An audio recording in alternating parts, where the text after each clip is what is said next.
بسم الله الرحمن الرحيم يا أيها المزمل قم الليل إلا قليلا نصفه أو انقص منه قليلا أو زد عليه ورتل القرآن ترتيلا إنا سنلقي عليك قولا ثقيلا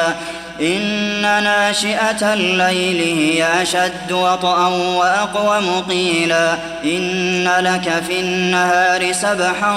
طويلا واذكر اسم ربك وتبتل إليه تبتيلا رب المشرق والمغرب لا إله إلا هو فاتخذه وكيلا واصبر على ما يقولون واهجرهم هجرا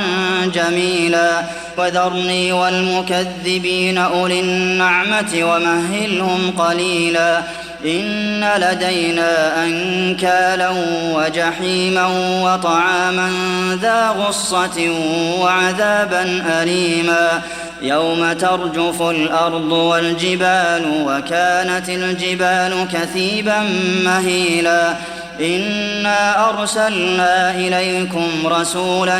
شاهدا عليكم كما أرسلنا إلى فرعون رسولا فعصى فرعون الرسول فأخذناه أخذا وبيلا فكيف تتقون إن كفرتم يوما يجعل الولدان شيبا السماء منفطر به كان وعده مفعولا إن هذه تذكرة فمن شاء اتخذ إلى ربه سبيلا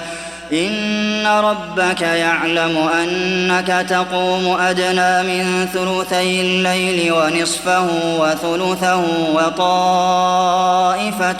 من الذين معك والله يقدر الليل والنهار علم أن لن تحصوه فتاب عليكم فاقرؤوا ما تيسر من القرآن علم أن سيكون منكم مرضى وآخرون يضربون في الأرض يبتغون من فضل الله وآخرون يقاتلون في سبيل الله فاقرؤوا ما تيسر منه وأقيموا الصلاة وآتوا الزكاة وأقرضوا الله قرضا حسنا وما تقدموا لأنفسكم من خير تجدوه عند الله هو خيرا وأعظم أجرا واستغفروا الله إن الله غفور رحيم